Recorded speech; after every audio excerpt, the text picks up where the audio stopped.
Google Project Astra is full of potential, but it's going to be a while.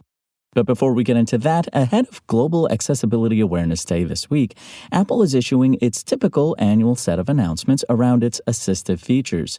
Many of these are useful for people with disabilities, but also have broader applications as well. For instance, Personal Voice, which was released last year, helps preserve someone's speaking voice. It can be helpful to those who are at risk of losing their voice or have other reasons for wanting to retain their own vocal signature for loved ones in their absence. Apple is now bringing eye tracking support to recent models of iPhones and iPads, as well as customizable vocal shortcuts, music haptics, vehicle motion cues, and more.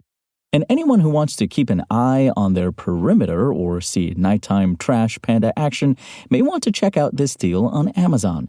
Currently, bundles of the Blink Outdoor 4 cameras are on sale, with the deepest discount going to a 5-pack set.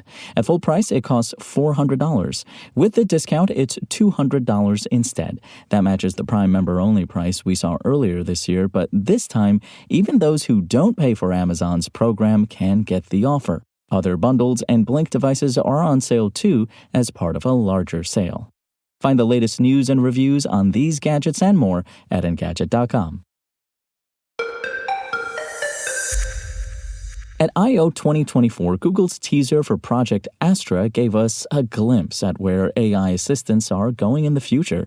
It's a multi-modal feature that combines the smarts of Gemini with the kind of image recognition abilities you get in Google Lens, as well as powerful natural language responses. However, while the promo video was slick, after getting to try it out in person, it's clear there's a long way to go before something like Astra lands on your phone. So here are 3 takeaways from our first experience with Google's next-gen AI. Currently, most people interact with digital assistants using their voice, so right away Astra's multi-modality, i.e. using sight and sound in addition to text/speech, to communicate with an AI is relatively novel.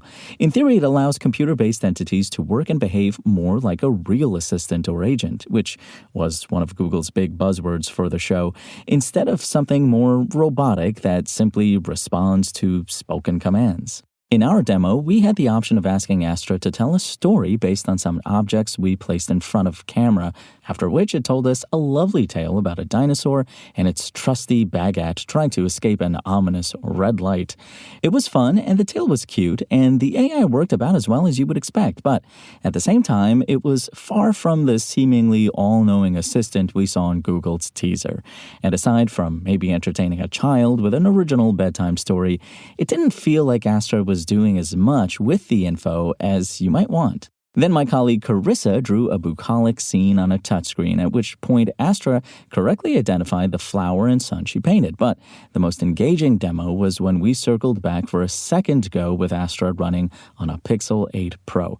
This allowed us to point its cameras at a collection of objects while it tracked and remembered each one's location.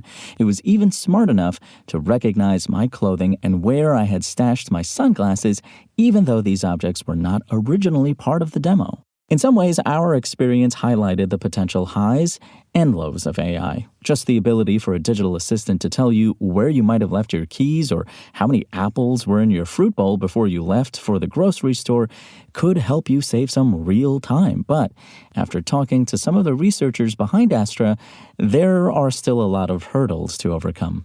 Unlike a lot of Google's recent AI features, Astra, which is described by Google as a research preview, still needs help from the cloud instead of being able to run on device. And while it does support some level of object permanence, those memories only last for a single session, which currently only spans a few minutes.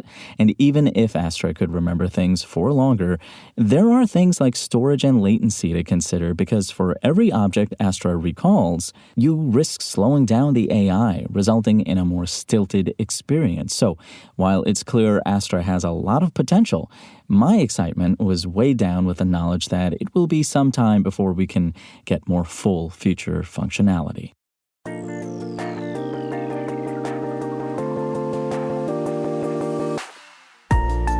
Thanks for listening to the show. Make sure to rate, review, and subscribe on Apple Podcasts. Today's show featured journalism by Engadget contributor Sam Rutherford and was produced by Spoken Layer. I'm Imran Sheikh, and as always, we'll talk more tomorrow.